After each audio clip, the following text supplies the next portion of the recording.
यह है आपका मैस्लोज पिरामिड कह सकते हैं इसे, है ना।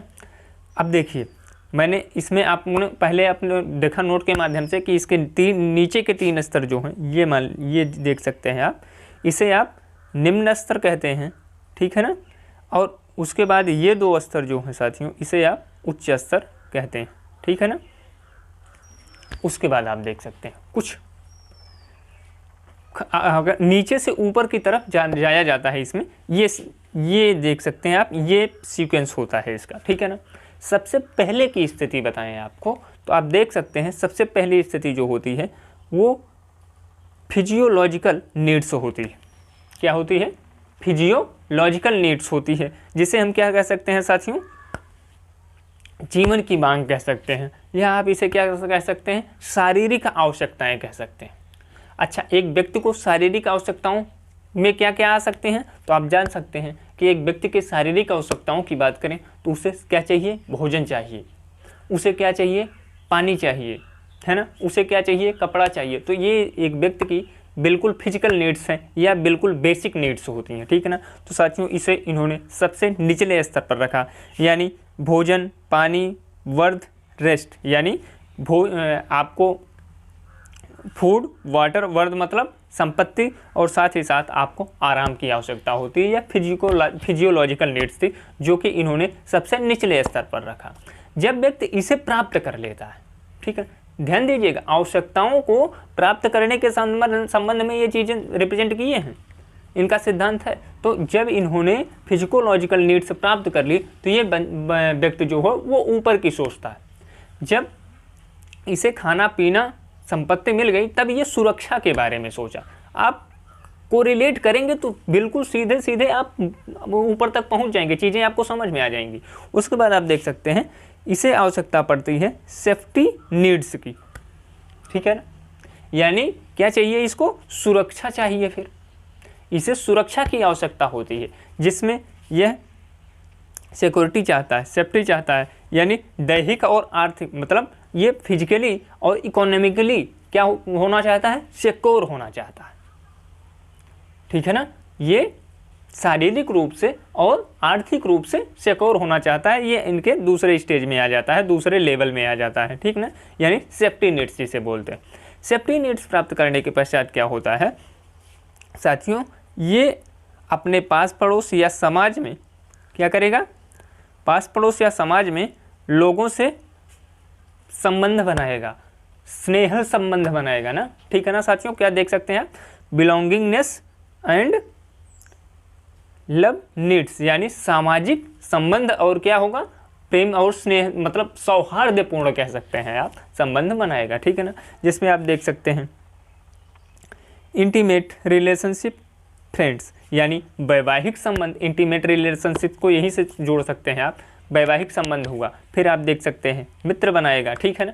ये चीज़ें जो है वो मैस्लो के तीसरे लेवल पर जाती। अच्छा देखिए, प्रश्न बनने की स्थिति होगी यही साथियों कि जैसे मान लीजिए प्रश्न बन गया कि अब्राहम मैस्लो का वह कौन सा लेवल है जिसमें व्यक्ति पारिवारिक संबंध वैवाहिक संबंध बनाता है, मित्र बनाता है। तो आप अगर जानते रहेंगे तो तुरंत आप कह देंगे कि यह जो होता है तीसरा लेवल है, जिसमें सामाजिक संबंध यानी बिलोंगिंगनेस और लव नीड्स की आवश्यकता जो होती है वो अब्राहम मैस्लो के दिए गए हायरार्किकल थियरी ऑफ नीड्स में तीसरे लेवल पर आता है। उसके बाद आप आएंगे नेक्स्ट पर साथियों, तो आप देख सकते हैं यह है स्टीम नीड्स। यानी स्टीम नीड्स की बात करें तो यहाँ आ जाता है सम्मान, यहाँ आ जाता है साथियों स्वाभिमान।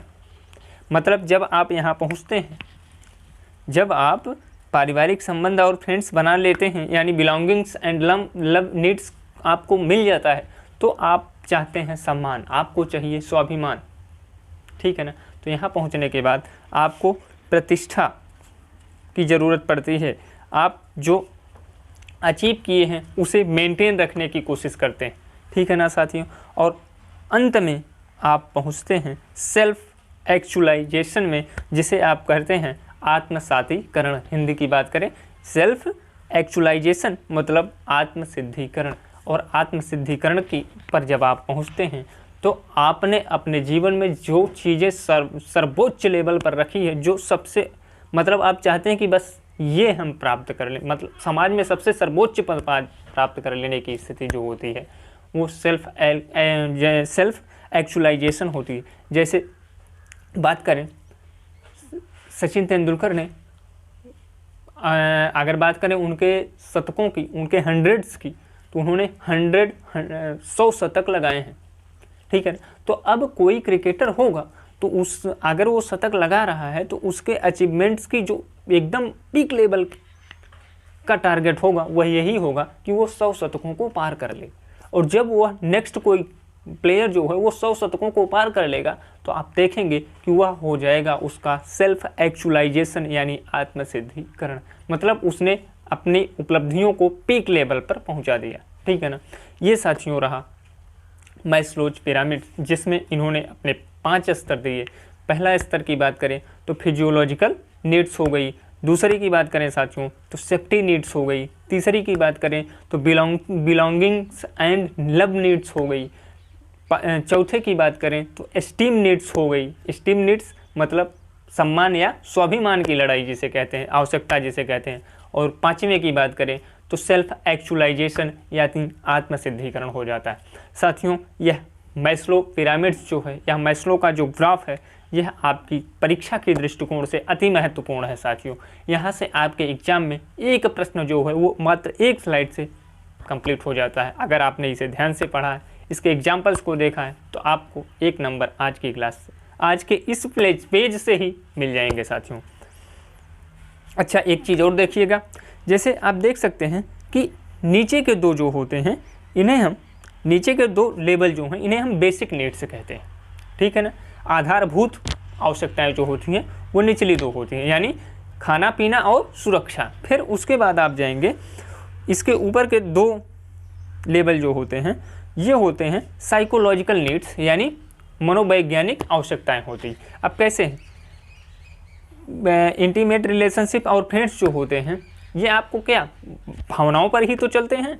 फिर आप देख सकते हैं एस्टीम नीड्स यानी जैसे आप कह सकते हैं स्वाभिमान या सम्मान की आवश्यकताएं जो होती हैं, ये भी तो आप एक इमोशन ही तो है आपका, तो इमोशन जहाँ है ये 2 चीज़ें जो होती हैं वो साइकोलॉजिकल नीड्स में चली जाती हैं। और सबसे ऊपर जिसे हम सेल्फ एक्चुअलाइजेशन कहते हैं, आत्मसिद्धीकरण कहते हैं साथियों, यह आपका आता है सेल्फ फुलफिलमेंट नीड्स, यानी यह आप स्वयं वहाँ पहुँचते हैं, ठीक है ना। साथियों यह रहा आपका मैस्लोज पिरामिड, ठीक है ना।